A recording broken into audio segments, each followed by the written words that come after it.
This episode is sponsored by Conjure Tea. Founded by chef Shania Thomas Floyd, Conjure Tea taps into her background as a pastry chef to bring a unique, delicious approach to tea. Look no further than their tea offerings to find delicious blends from Lunar, an herbal tisane with blueberry, lavender, and vanilla, to Decadence, an Earl Grey blend with rose, strawberry, and cocoa nibs. The thing I love about Conjure Tea is that they're bringing unique, delicious flavors that I've never had before. My favorite of theirs is Purge Me, an organic bancha green tea with pineapple, coconut, and so much more. It has the flavor you want from a green tea with the unique and delicious combination of fruit-filled ingredients with a natural detoxifying quality. The company has been kind enough to give 15% off your first online order to all Steep Conversations listeners by using code STEEP15 on conjuretea.com. That's promo code STEEP15 to get 15% off your first order at CONJURETEA.com. We went out to breakfast, I think it was, and I was ordering something and I pointed to a picture on the menu. And I was like, yeah, I think that seems cool. And she goes, oh, well, it usually comes like this, but do you want it that way? And I look at her and I go, I want it that way. Tell me why. Yeah.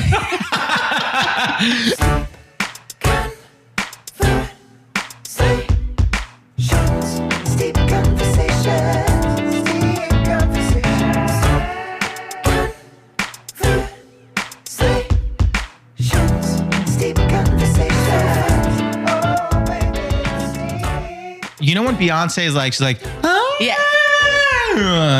Well, she doesn't do that. She sounds much better than me, I think. She sounds different. We'll say that. Different, not better. Different. I was one of the 4 original Destiny's Destiny's children. I was one of the children of Destiny. You were one of the children. So you were like, There were originally 3? 5 of us. Yeah, it was there were the 4 girls and me. Uh-huh. I was the first out. What made them kick you out? Because I know you got kicked out. I thought I should have been the lead. I see. Yeah. I see. And I don't want to like scream bias, but like someone's dad was the manager. So it was just kind of felt unfair. Oh, sure. Yeah. I mean, you clearly stand out in the crowd. So I thought so. it only makes sense to me. Yeah. You're saying because I have a slightly deeper voice. Yes. That's it. You're like, yeah, that's right. That was it. That was it. You have already tasted some of your tea. Yes. So for those steeping at home, we are drinking White Tea Rose Melange by Rishi Tea. You are a big white tea person, I think, right? You messaged me saying you like white tea. I like white tea. Black tea, not so much. I think if I'm going to go black, then I'm just going to go coffee. Okay. That's my... I totally get that. Yeah. For those that are steeping at home, we do 180 to 185. I don't know what your preference is. I do 185. I go a little hotter. And you could steep anywhere from like 4 to 5 minutes. White tea does not go through a lot of processing. Okay. So it's like, nice. I don't want to say it's immature because it acts right. It's born divine. Yes. Mm-hmm. For those that are making white teas at home, sometimes white tea, when you get a white tea, you're literally getting like the nubs, like really like pre-developed. And so if you're doing that, I would say you can probably steep for longer, but we are having proper white tea. So you only need to do 4 to 5 Proper white minutes. tea. Like it's been developed. It hasn't been fully processed, but it's like, it is a leaf, but they all come from the Camellia sinensis plant. So there you go. There's some tea knowledge for you today. How do you feel? I feel pretty great. I feel like I respect my tea more. That I understand its life journey a bit more. So that's great. I want to introduce you to the listeners. This is Rebecca Usoro. So I feel like my pronunciation is good, right? Very good. Yes. Very good. But I really would rather introduce you as someone who I was like, you know, when sometimes you meet someone, you go, oh, like we're going to be best friends. Like that was how I think I told you this. That was how I immediately felt when I met you. We met through, I don't know what you call it, a writing program, a writing competition. I would say a lab fellowship. A lab, sure. Oh, Yeah. a fellowship's fun. Yeah. And like the rings. the ring. Yeah. Hey. But we were in that. I remember this. I remember we were in that and you were working on another project. So you, I don't know, it was Zoom. I was going to say you zoomed in. That's so branded. Zoomed. No. You virtualed in. I don't know what it was. But you had to come in virtually for the first, I think it was only on the first day. Only the first day. I also was in a writer's room on a show. So I just felt sort of like, like what if they need me or something? And then, I was zoomed in. The show was totally fine with me doing this thing. And I got serious FOMO. So I was like, tomorrow I'm going to be in person. Like I remember when you zoomed in. So I didn't, obviously like we didn't really talk when you were zoomed in. No one was like, we were all listening to a writer's panel talking, a very successful writers. But the next day you came in and we talked for like 5 minutes and I was like, I want to be your best friend. And then, so for people that are listening who don't know this, we had written short films and then we were recording a podcast audio of what was it? 5 minutes? 5 minutes. Something like that. I remember because the scene I chose was like mine's going to be 11. 9 pages. Oh, God. Oh, my God. What? Did you actually choose a much longer? Well, I chose the main, you chose the main whole thing. And so me and my actors were going through and just like, we don't need this. We don't need that. Cut that stage direction. We'll do this instead. It was quite the process. Well, I just remember that we got paired. So the program took 2 different people who were in the lab and you were the 2 people who would go and work with the actors and record your podcast episode on the same day. And I already thought you were great, but then just hanging out with you, I was like, oh, she's so cool. I was like, nice. Oh, she's so fun. And that was when I immediately was like, cool, all right, we're friends now. I just decided it. I definitely want to talk about one of my favorite stories that you ever told me was how you changed paths in college to become a writer based on, I want to say it was in San Francisco. Is that where it was? Yes, it was. Can you tell people that story? Because I think this is probably one of my favorite stories people have told me in the past like 10 years. I love this story. Oh, wow. I did not know that. So nice. I just finished like my freshman year at Columbia in New York. By that point, like, you know, in my family, it was very much like, you're going to be a doctor, you're going to be a doctor. And I saw other friends sort of like picking out their prerequisites and like doing their pre-med thing. And I was like, no, I just could not see myself in scrubs for the rest of my life. And so I'm like, what do? I end up visiting a friend in San Francisco that summer and we went to a Beyonce concert and it just changed my whole life. I think in part because my parents were also like, you must study at all times. Fun does not exist. I have a funny story. About Britney Spears and NSYNC. Let's cut to that. So I was 8 years old. It's not funny. It's actually very tragic. Oh, I was going to say, I do love both parties. So if I classic Britney and NSYNC. Oh, yeah. So actually my dad comes home one day and he's like, I would like to take you to a concert. I know you like Britney Spears. I know you like NSYNC. Choose one and I will take you. And I'm like, choose? I got to choose. Well, I had, yeah. And so I'm like going back and forth and I'm like, Britney and NSYNC. And I decide to go with NSYNC because it had 5 times the dancing, right? 5 members. Rationale here. 5 times the dancing. And let's be honest, I would say maybe 2 of them are really, really good dancers in NSYNC, and then the other 3 are also there. That is so savage. Is that? I think they're all talented in different ways, but in terms of dancing, 2 of them really stick out to me. And Justin and JC. Yeah. Well, they're also the leads. I feel like Lance probably could also dance pretty well. I will say, objectively speaking, that when I looked at NSYNC and I thought to myself, like, who would be the nicest to me? I thought Lance. Oh, yeah. I was like, that's such a nice, he seems like such a nice guy. Like Lance would be the kind of person where he'd be like, hey, I figured you had a busy day, so I brought you a cup of coffee. I was going to say the same thing. I was going to say tea. Oh, I wish. Cup of tea. But and here's the thing, Lance would know you preferred tea. Yeah. And here's it's funny. Chris would just bring you a 6-pack and be like, go nuts. I can't confirm that. I can't, you know me. I can't say mean. I don't think that's a mean thing. I just mean Chris is more of the party guy. Maybe. I just want to give so much credit to Chris for a second. Do you know the pop punk wave of bands that came through? Like the biggest one was probably Fall Out Boy and Panic at the Disco, but like other bands like, say again? It was Green Day a part of it? Not as much. Green Day came before them, but I was thinking like bands like Cartel and Paramore and Something Corporate and like all these other bands of this like kind of emo, kind of pop punk wave. What a lot of people don't know is when a lot of these bands were going on tour or a lot of these bands needed places to stay, that when they would come through where Chris Kirkpatrick lived, Chris would reach out and let these bands stay with him and give them advice and give them guidance. So as far as like really nice people that a lot of people don't know, like Chris Kirkpatrick from NSYNC was an incredible supporter of other musicians. So well, that's great. So I'm just going to give him some credit here. Well, maybe Chris would also bring out like the snacks along, and Lance would bring, Lance would bring the tea and a hug. Chris would bring the 6-pack and your favorite bag of chips from the assortment pack of chips. Yeah. Which for me was like Cooler Ranch Doritos. Oh, right. You do like those. Did we talk about that? You say that like, I remember when. Yeah, I remember. I feel that feels very reminiscent because I think I was like, that's the one kind I don't like. Sorry. You like nacho cheese Doritos? Oh, yeah. That's your phone? Oh, yeah. I'll sell you those. Okay. Yeah. Or you like Cheetos? Cheetos. Crunchy or puffed? Not puffed. I can't. Okay, good. Nope, just checking. Just crunchy. Makes sense. Doritos. My favorite, sour cream and onion. Chips. Yes. My favorite are sour cream and cheddar Ruffles. That's my favorite chip. I don't like those. Okay, so we're just gonna wrap up the podcast now. You're done. Anyway, okay, let's get back to the story. Anyway. So you choose NSYNC for 5 times the dancing. 5 times dancing. Yep. My dad is like, bet, that's great. He didn't say bet. That is It's a little more recent. Yeah. But He was like, let's go. And then he comes back to me like the next day and he's like, your mother said no. Wait, what? She said no.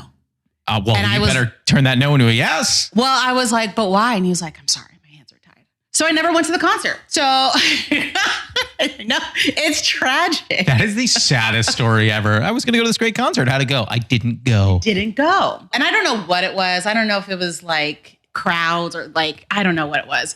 But concerts were not a regular thing. So, me being in college, like going to the concert was amazing. Oh, sorry. We're fast forwarding back to college. So yes, I was setting a foundation. No, I loved it. I was just catching people up. So like right. Concerts weren't a normal thing. Now fast forward to college and you have this opportunity to go to this concert. Yes.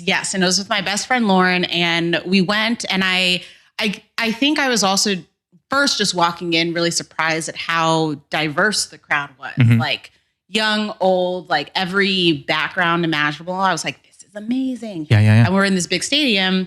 At certain points during the concert, like all of us were crying, like just sobbing. I cried like 3 separate times. Like she's so amazing and so wonderful. And like you could just feel this energy in the stadium. And I decided right then and there, I was going to do something that made this many people feel this way at the same time.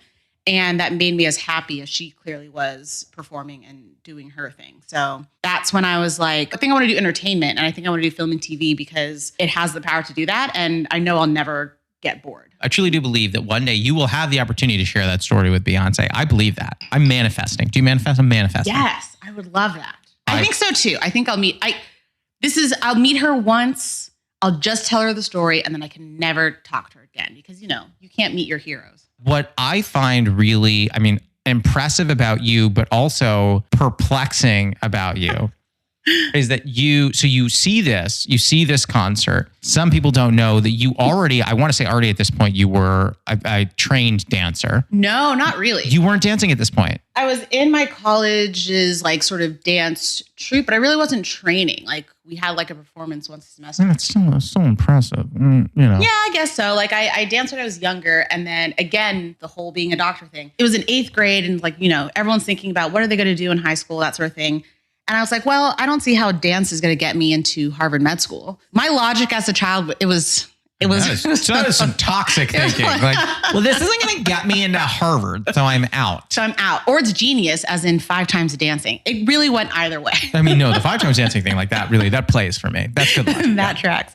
So I just quit. And then I remember like, I ended up doing track like my brother, but that was never really my thing. And then my senior year, when like the stakes were gone because you're already in your colleges, I was like, I'd love to do dance again and like theater. And my parents were like, no. Then in college, that's when I like kind of started doing it again. So what I was saying is perplexing and impressive at the same time is you are a dancer. Okay. Yeah. You are a writer. Yes. You are an actress. Yes. You are, as of, I want to say, if you hadn't done it before, you certainly have now a director. Yes. I feel like I can call you a producer. I don't know if you like that title or not, but I feel like I can. It's fine. Okay. we can say that. Yeah, I think so. I think especially if you are a filmmaker, and particularly like in this last thing I did where I'm the actor, writer, director, you end up producing. Yeah. Essentially. So you do all these things and then you're just like, yeah, I could do more. Like, I just don't. I find that like very impressive at all the stuff you do, but super perplexing. But I just love that as far as and please correct me if I'm wrong, the writing and the performance and maybe the dancing all emanate from that one seed of like, I want to make this number of people smile the way that Beyonce did and affect this number. And it all like sprouted from that one seed. Does it get better than that? I don't know. We'll see. Yeah, I think so. I just love the arts. That was the other thing why I chose film and TV, because it has all the arts, right? It has like music, it has movement, it has theater. And I was like, okay, I want to be able to do all the arts. So let me do that. Well, what's so funny is, so going back to that where we met in that lab, each person had written a short film. So there were 10 short films. Someone, I don't remember who it was, but someone had shared out the link to all the writers so you can read everyone else's scripts. I think I told you this story. Oh, yes. But I'm like reading through the scripts and I'm like, this one's fine. This one I don't love. This one's cool. You know, blah, blah, blah. I'm going through. And I'm sitting next to Jess in bed while I'm reading these. I get to yours and I make it 3/4 of a page in. And I turn to Jess, I go, I'm screwed. and Jess goes, just like, what? And I was like, so people don't know this. There were like 10 people. There was a top 10 and they were going to choose the top 2. And so I read 3/4 of a page years. I go, oh, I'm screwed. And Jess goes, what happened? I go, this is amazing. Thank you. And Jess was like, what? And I was like, I can't compete with this. But what's crazy is, and wherever it comes out, hopefully people will go see Family Meeting, but it opens with this beautiful, like dreamscape, almost like a Beyonce video style dance sequence. It does. And you as a dancer are going to be able to execute this thing. And I'm like, and as I'm reading this, because I think you'd already mentioned you danced, I was like, cool. So she wrote this is going to act in it and has a huge dance sequence at the top. I was like, I'm out. I was like, I'm gonna see myself out the back. Yeah. Where do I hand in my resignation? I'm out. I'm out. But it opened so beautifully and it kind of made me feel like it was a music video. Oh, good. Hopefully it'll give that vibe when people see it. I tell people I'm too close to it now to like know about it, but it is beautiful. I will say that, like the colors. You're like, everything else is crap. The colors. If you were just to watch it with no sound, no jokes, the colors would be nice. Yeah. I don't think that's going to be the only thing that's good about it. I hope not. I will say that this feels like a very nice time to go into the first segment. Do you feel ready? I would love that. Cue the music and post. Bum, bum, bum. Oh, no. Do you want to? No, here, bring in some music. Let's we're not going to play it.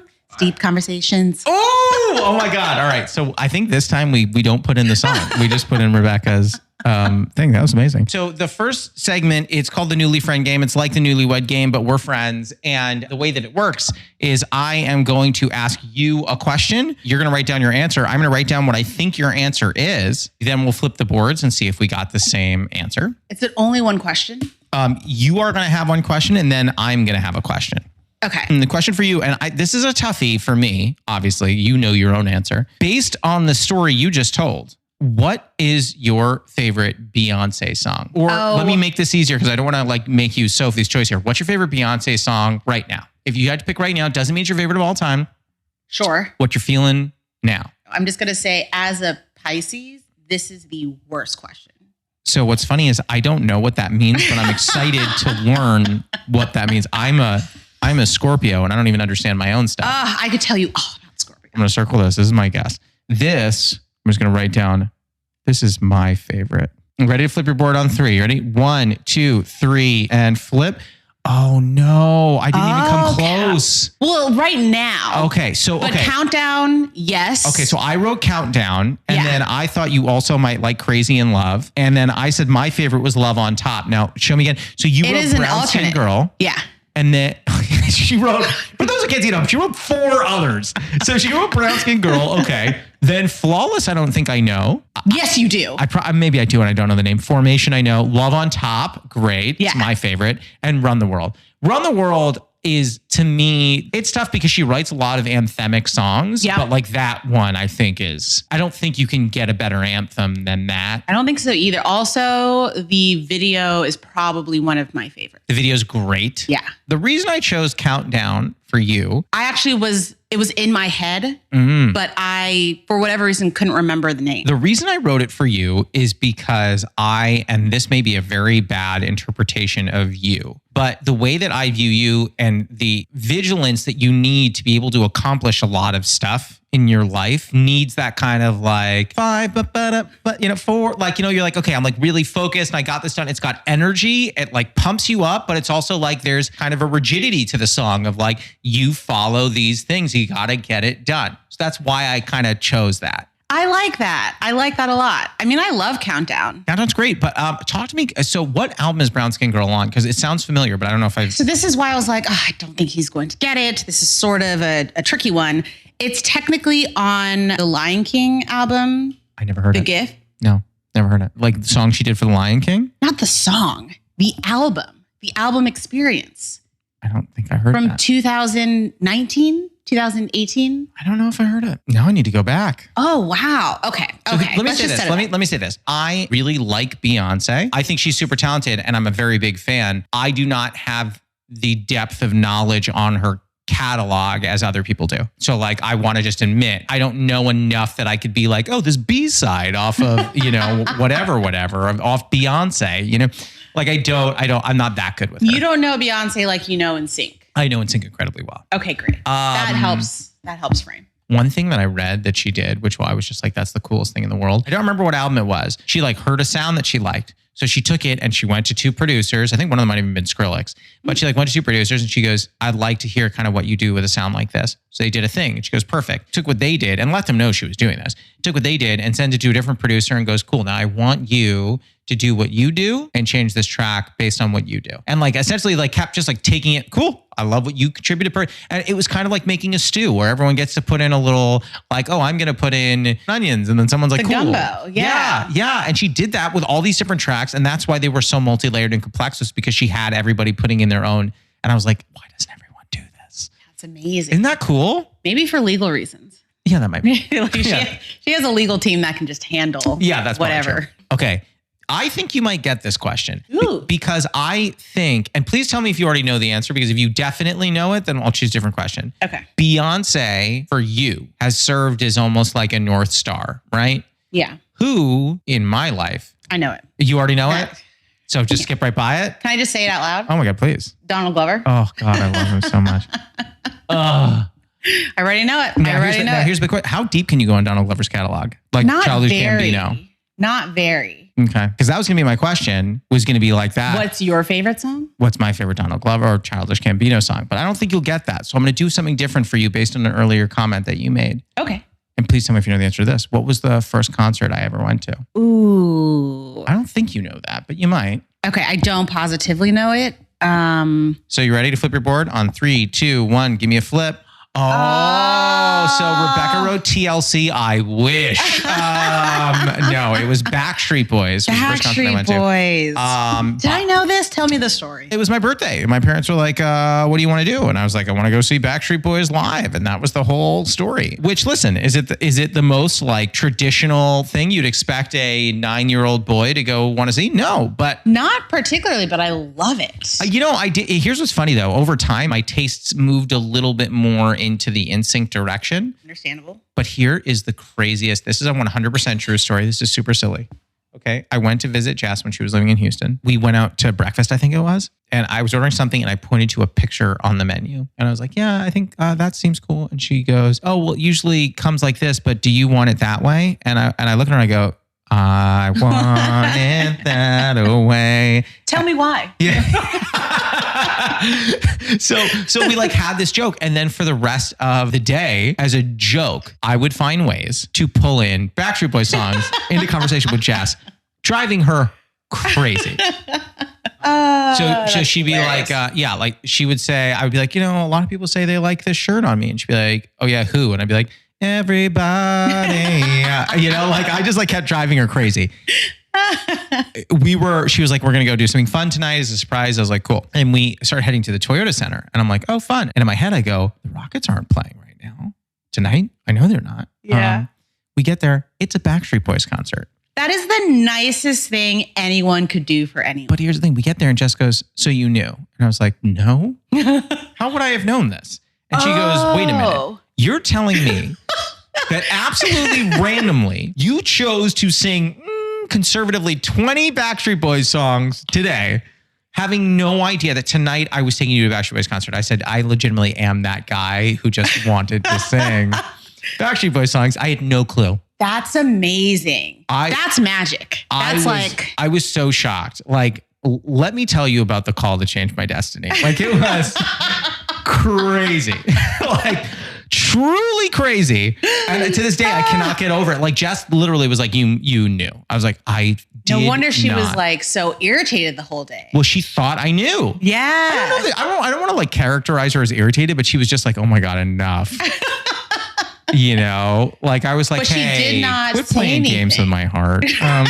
No, she didn't. And I have to tell you something, like that was a really fun concert. It really was fun. I bet. So I want to come back to, you see this Beyonce concert, you change your entire life. Yes. Can you just give us high level? Like you went to the Beyonce concert, then all of a sudden it's like, do you go to screenwriting or acting classes or what happens? I guess it feels like, and it's probably a more interesting story if I like changed my entire life, but I did go back to school. I stayed in engineering mostly because I like couldn't convince my parents to let me switch. Mm-hmm. But the idea was like, oh, okay, well, I can like finish my major and then go pursue film and TV. But as I was doing more research, I was kind of like, you're supposed to work for free for quite some time. And then maybe it becomes a paid job. Yeah. That is not much more than like minimum wage, if that. So I kind of started feeling like, oh no, I think I have to like do this now while I'm in college so that I can like build up the experience. So I ended up actually leaving Columbia and transferring to USC, which is a whole story. But basically I was kind of torn between the two. And I thought, you know, USC, like, they like made you make films versus like just study films. And so I was like, okay, if I hate LA and if all else fails, I can always come back. But come back to Columbia, to New York, just in general. Like I was going to say, it's interesting that you didn't, did you consider like, did Columbia have a film school? Or did you think about NYU? Or you were just like, I'm going to LA. I don't want to. No, this is basically what the family meeting is based off of. The story is that my character wants to quit law school. In the story, she's a little bit older. What a big jump from the original. Yeah. She wants to quit law school and pursue dance professionally. And so for me, basically what happened was I couldn't transfer schools because I had like spent too much time in engineering. So the idea was like, okay, let me take a little bit of a break. Essentially, like Columbia makes you like reapply to the school as if you're not already on campus. Yeah, like it's insane. And so I spent some time at home, which was a lot. But the one thing my dad did say was like, if you're going to go to film school, like apply to all of the best ones. And so I thought I was just going to go back to Columbia, but I ended up applying to NYU, USC, I think UT Austin. And I applied to a bunch of them and then got into quite a few. And Columbia's undergrad film program isn't as great as its master program. So it was kind of for me between NYU and USC. I was like, all my friends are in New York. Like I know the city somewhat kind of, but I know the industry really happens in LA. And again, like USC kind of makes you take at least one filmmaking class. And I knew I kind of like needed that. I needed like that push of like,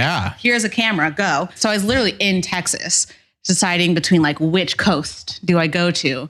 And that's when I was like, okay, well, you push comes to shove. If it sucks, 2 years in LA and then I'm back in New York. And so I went to LA and then I've been here pretty much ever since. What you just described requires so much confidence and so much belief in yourself. You're like, I'm going to do this. That's one of the things that I find so inspiring. I mean, there's so many things about you that inspire me, but I do think like about the fact that you, from the jump or from the Beyonce, you were like, I'm going to make a run at this. Yeah. And I think people say I'm like courageous or we're brave for it, but I think it was just like, I just loved it so much. Yeah. And for me, I was like, I just can't see myself doing anything else. Like I just saw myself doing this thing. And yeah, I just kind of went for it. From the moment I met you, I'm not trying to butter your bread, but like if you believe in yourself, it makes others believe in you. Yeah. That's true. Like I met you for 10 minutes and I literally walk away and go, man, I hope she succeeds. Like I didn't even know you. And I was like, oh man, I hope she makes it. I'm rooting for her. Rooting for her. But that also then plays for you on the page. I read the first 3/4 of the page of Family Meeting. And other than it being wonderful, it just showed you're like, yeah, I believe in what I'm doing here. I'm confident in what I'm writing here. I'm just doing my thing. You know, I wasn't looking at your script being like, is she following the rules? You know, did she bold her slug lines? Like, I want, She doing this right. Yeah. No, I'm just there and I'm just like in it. I'm like, oh, this is cool. What's this? Oh, yeah. All right. Oh, okay. And then they do the dance thing and there's like crazy lights in the desert. What are we doing? It was kind of pretty clear that like I was always into it. And I think as I was applying to schools, I also kind of made that clear. So one of the things I did mostly film studies because I wanted to like learn what had been made so I could figure out kind of what I could contribute to the medium. And one of the, freshman year engineering student, but we had to take a writing course. And one of the like best papers that I wrote was about Disney, please hire me. But like it was the plug. Yo, Disney. Like, are you doing another Goofy movie? I'm here. Oh my God. That I would kill. But no, it was about like, the effects of Disney and like, is Disney the Matrix in terms of like cultural pedagogy? Like how do we learn about culture? Is it sort of like Disney that kind of frames cultures in this way? Or is it us creating that? It was much more sophisticated. But my immediate gut was like, I feel like Disney. Mm-hmm. Well, yeah. Or like, are we sort of in buying and like participating it kind of like is Disney just giving us what we want or is Disney create kind of that sort of thing? Oh, is it reflecting back or is it trailblazing? Right. Like, are we in a matrix? You're going to teach me something different. We're getting to the teach me segment. Love it. People say I have a lot to learn. I try and use this segment to do that. You can teach me anything you want. It could take 10 seconds. It could take 10 minutes, preferably not 10 minutes because my attention span is that of a wee babe. I bet it's longer though if you're moving. It might be. It might be. I feel like you're foreshadowing. Are we moving? We are moving. Okay. I'm going to teach you a dance. Oh my God, I'm so excited. Not a dance, but a style of dance. Okay. It's called Light Feet. I took my first class this past week. And it's like a form of hip hop that originated in New York and is now. As a New Yorker, I'm already into this. Oh, cool. Yeah. And it's almost like a cipher. Well, at least we ciphered in the class. So like we learned like foundational steps and then all of a sudden we were in a circle and everyone was like, go in the middle. And I was like, oh, okay. So you build on the foundation? Yes. Because I remember I lived in Chicago for 4 years and as recently as a few years ago, I saw like, everyone was like shuffling and I'm like, cool, this has been in Chicago for like a decade, but like nice that you all decided to participate. That's a similar thing, I think, with this style. Like it's been in New York forever and now all of a sudden people are doing it. Oh my God, let's do it. Hey folks, quick host note. I had a ton of fun in this segment learning to dance and doing so incredibly ineffectively. But given that learning to dance is an inherently visual medium, we trimmed it a lot for the audio version for your sanity. But if you do want to see that or to watch any video of the full episodes, we post all of those on our YouTube channel every week. So feel free to go there and give it a watch. All right, enough of me, back to the show. So I watched your dance videos online. You post them. Nice. And you seem like you're in great shape when I watch those. Like the actual energy that is required that you're bringing in those videos. I'm like, yeah, no, I'm not in that. Clearly, I'm not in that shape. I'm like gassed from doing what we just did. I love dancing. Yeah. Not great. It's crazy to me that you have time to do, because you were just like, next class is on Tuesday. How do you find the ebb and flow of where to focus? Like, I want to focus on, I'm making this up, like I want to focus on dancing this week while I'm doing my writing during the day. Maybe next week I'm a little more focused on the acting side of what I do. Like, how do you do it in a way that doesn't splinter your brain into 80 pieces? Yeah, that's a great question. I think in the past when I was working sort of 9 to 5, I would just like wake up super early and write in the morning, go to the job, and then usually my brain would be too tired by that point. And so then I would dance in the evening. So the job was like a writer's room? No, it was like I was an assistant for a number of years. Oh, right. Yeah. So when you say, and I'm scared for your answer because I know it's going to be something I don't like. When you say like wake up early, like how early are we talking about? It would be like 6. No, see, I don't care for that. It would be. I knew I wouldn't like it. I don't. It's actually why I'm addicted to coffee. I didn't know you're addicted to coffee. Oh, yeah. So you've already had coffee today. Oh, yeah. So that's why you said white tea or decaf. Yeah. Yeah, you're like, I will already be fully souped. Are we talking, like, when you say addicted to coffee, are you having like 2 shots of espresso? Or are you just having like a cup of coffee? Like, usually just like a cup. Like if I really need some extra juice by the afternoon, I might go grab a latte. But usually just like a cup. It's just like, it's now also part of the like my morning sort of ritual. Well, okay. I'll wake up, drink my coffee, write my morning pages, and then get to writing. Okay, so now we've touched on a few things that we're going to have to jump back. We're going to have to hit. In an ideal day, I wake up, I brew my coffee. While the coffee's brewing, I do like 15 minutes of yoga. And then when the coffee is ready, I write for about a half hour. And then I get into writing and there's no distractions and my phone is in the other room. But that kind of rarely happens. I joke with Jess that I cannot immediately sit down and write. I need what I call commuting time. Yeah. So like I need like a half hour of like, let me just play some stupid game that's mindless or something like that to just like kind of like get my head out of it. Once I get into writing, I'm in it. Yeah. In a writing session, if you're sitting down like 4 or 5 hours, are you doing a bunch of different projects or you're like, my brain's in one? Ideally, the day is just one thing. Ideally, the week is just one thing. Oh yeah. Like even if it's like TV stuff, the week is just one thing. Yeah. Like I like to sort of be in a world for a bit. Like if I have a deadline for this thing, then like, so like this upcoming week, I have a TV show that I need to really like develop and write a pitch for. And so the week will just be that basically. Just living with those folks. Yeah. You don't like necessarily like I'm living with these folks and now y'all just hang tight. I'm going to go live over here for about a day, a few hours. I'll watch stuff. So I'll do research. So if I'm watching comps, then I'll like, okay, let me write on this project in this world. And then let me watch stuff that will be helpful for me in the other world. So that by the time I get to the other world, I've read the map. And I like kind of know what to do. It's so funny. I do something very similar. Or like if I need to get into a zone, if I have a TV show that like links me to whatever a project I'm working on, like a very old pilot that I wrote was very much influenced, not at all the same, but influenced by The League. Oh, okay. Gotcha. So I would like watch an episode of The League and I'd just be like, cool. Yeah, I get it. Yeah. I'm back in. Another one, which is weird, it was a pilot, which this is going to sound weird because this comp is not TV or a movie. When I came up with it, I was listening to an album by The Roots. Okay. And so I would need to listen to The Roots to get back into the space. Oh, nice. So you use music. Sometimes, yeah. Yeah, music is great. That's why. So when I was, so much of my writing, especially with my family, was on Beyonce's album, The Gift, because it combines like the one hip hop and yeah. R&B and like African music. And so that's why I'm shocked that like you haven't heard, but I probably listened to that album more than most. This is going to sound crazy. There is a screenplay that I'm working on and it opens with this very particular like sequence. And in my head, for whatever reason, I needed this sequence to go to the song Compared to What by Roberta Flack. Do you know that song? I don't think so. Okay. We can't probably play it on this podcast, but I will play it for you after.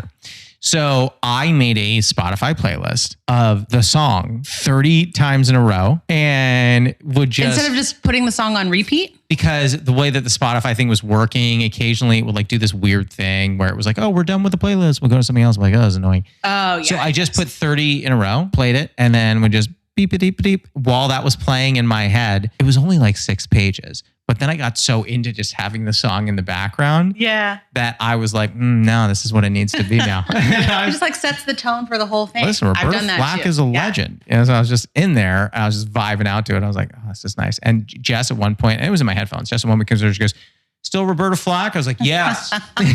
Yep.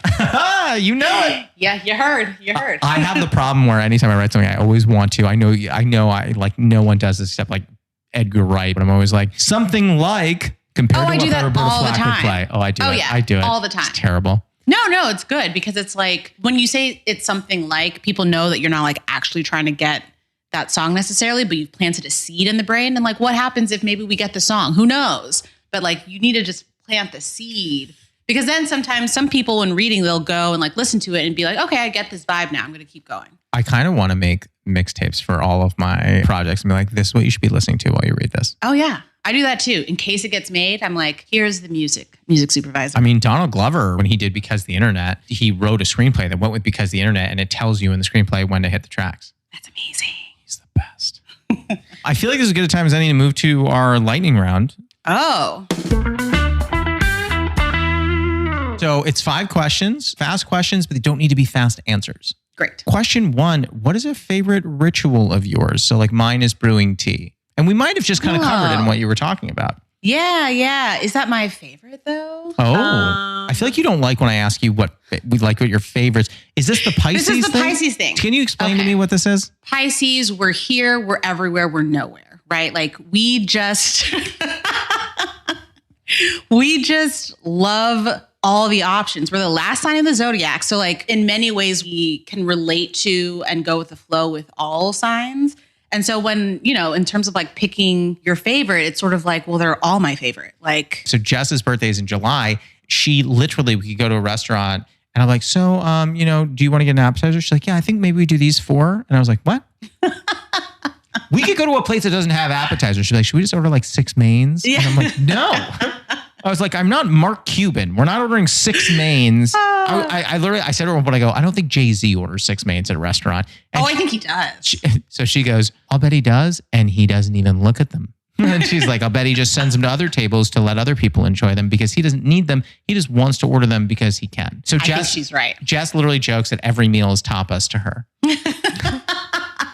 She's like, just order a bunch. That's genius. Does she like leftovers? Okay, this is a big divide in our house. I am very adamantly pro leftovers. Not only am I pro leftovers, I think you can reinvent what you were eating before in a whole new way. Yeah. Jess used to be completely no leftovers. Now she'll do leftovers one time based on a different meal, or it is a 2-day max. So after 2 days, she won't eat it again.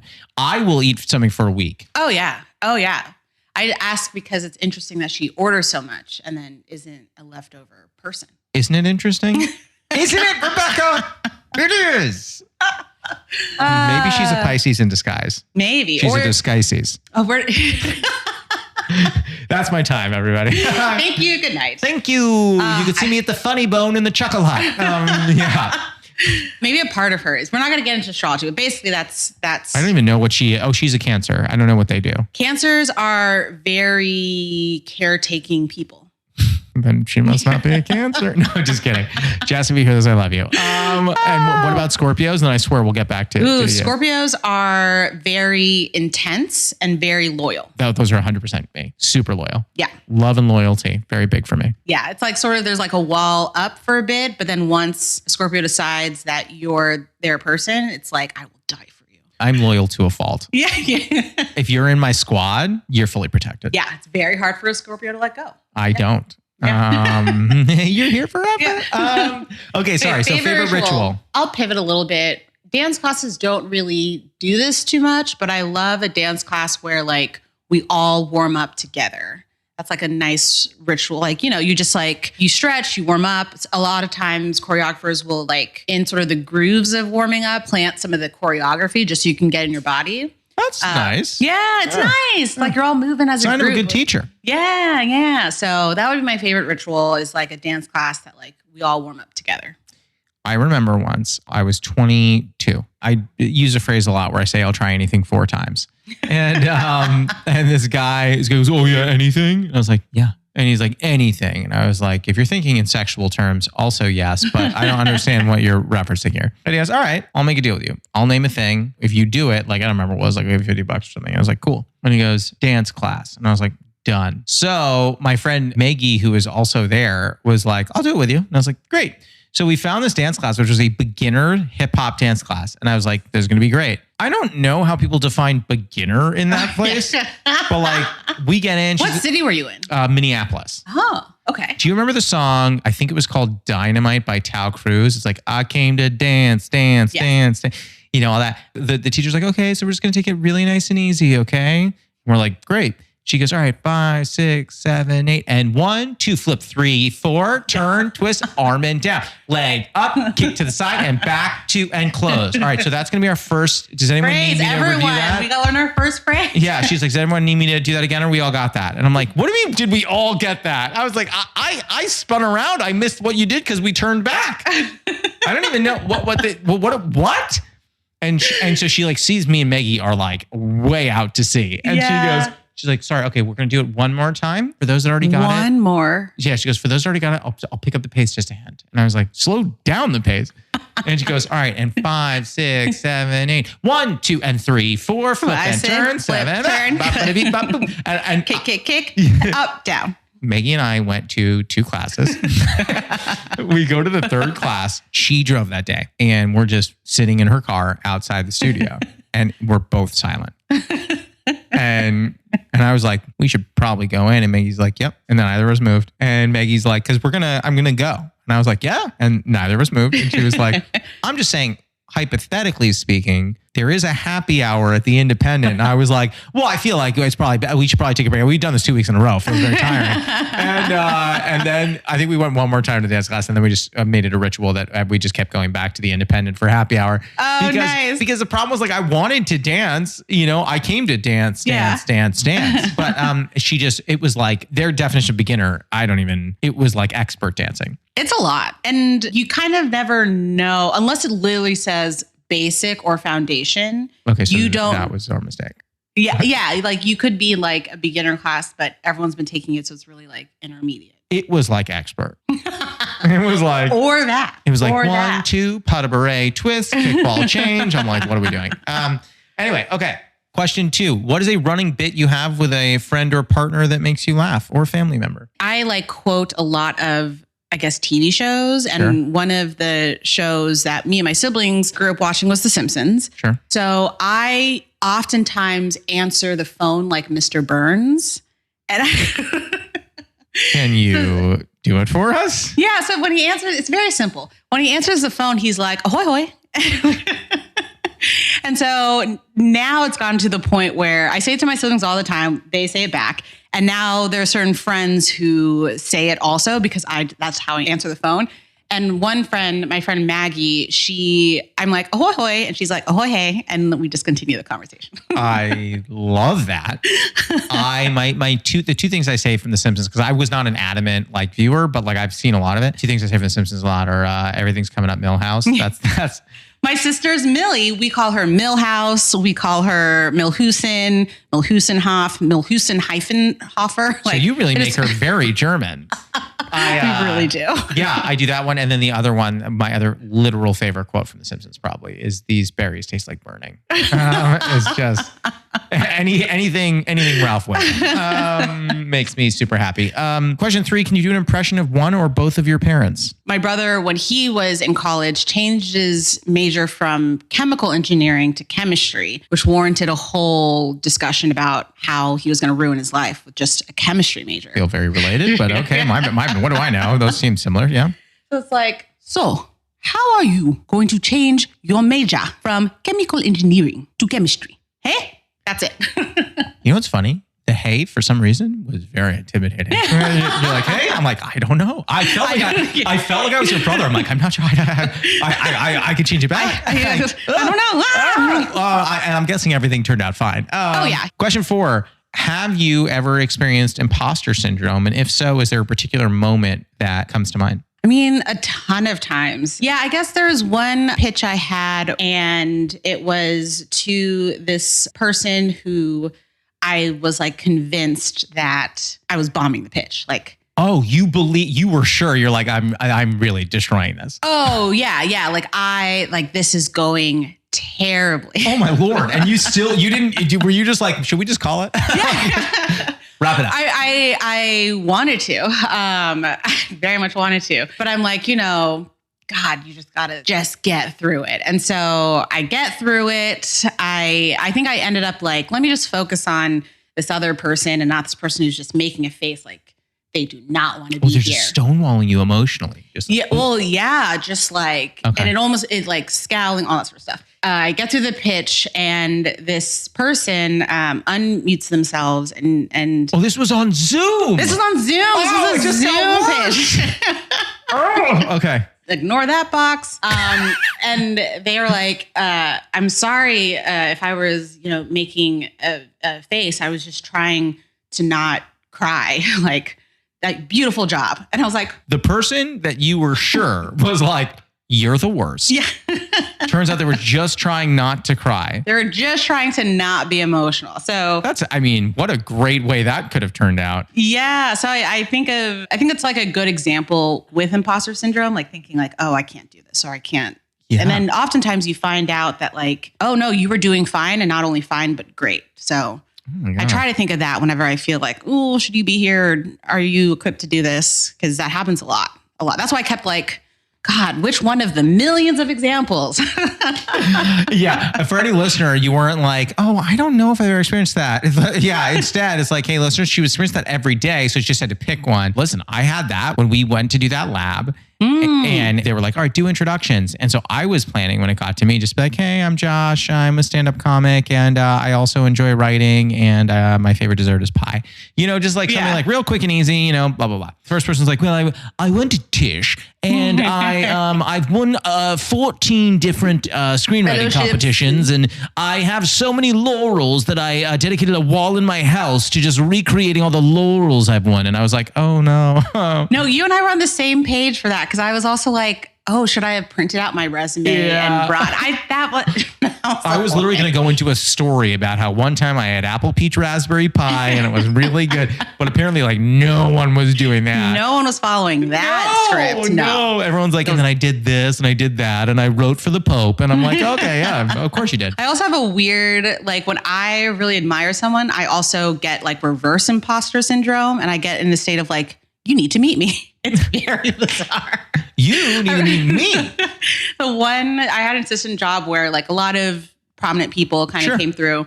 The only person I really cared about though was Kelly Rowland. Oh, legend. Yes. Yeah. And I found myself, she was like in the lobby. I found myself, instead of doing the normal thing of like, hello, it'll just be a minute. Can I get you anything? I like marched towards her and I'm like, hello, I am Rebecca. It's lovely to meet you. And like, I didn't need to be shaking this person's hand. She didn't need to know my name. She was busy texting in an Excel spreadsheet. Is that too deep of a cut? You know what I'm referencing, right? No. Oh my God. I think it was a song she did with Nelly or something. I can't remember, but she's in a music video and she's like texting. And if you zoom in, it's in a spreadsheet. I think I know what she has, like red short hair, right? I think like so. I think it was short hair. Yeah. That's another video I'm going to go home and now watch. Yeah. But yeah, I get like the reverse of like. Did she respond? She was lovely. She was lovely. Didn't at all act like I was being weird, even though I kind of like, I was very much being weird. I'm not going to let you off the hook. You were. And then I took her order. She likes egg whites. Who knew? So do I. Oh, great. Just had it for breakfast. Great. I think I told you the time that when I met Donald Glover, I was just like, and I was like, genuinely, my sister pushed me into him. But at the same time, when I met him, I literally was just like, and here's my thing. And, have a good day. Like, I didn't do finger guns. I'm not that horrible. But I was like, have a good day. But then he's the one that called me back to be like, where are you going? And I'm like, what? Oh. I told you that story, I thought. I didn't know he like brought you back. Well, yeah, I tried to leave. I literally was like, hey, just want to say I'm a really big fan and I admire the courage with which you make your career choices. And I'm going to, be cheering you on from the sidelines, whatever you do. Great meeting you and really enjoyed your show. Yeah. And walked away and he goes, hey, where are you going? And I was like, And I turned around and he goes, where are you going? I was like, well, I just figured you probably have a lot of things to do and I didn't want to be, another thing that you had to do. And he was like, there's no one else here. And I was like, yeah. And he was like, sorry, so what did you say you do? Come here. And so I came back over and we had a very long conversation. Changed my life. Love that so much. I know, he's a legend. Final question for you of the lightning round. What is your favorite tea? And if you don't have a favorite tea, what is your favorite comfort?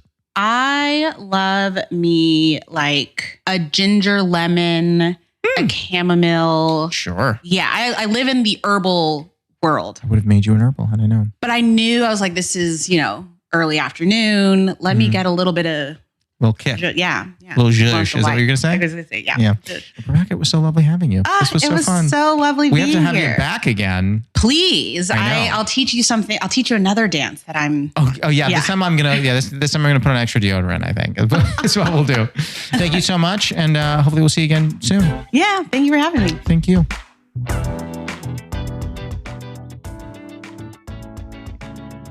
That was Rebecca Usoro.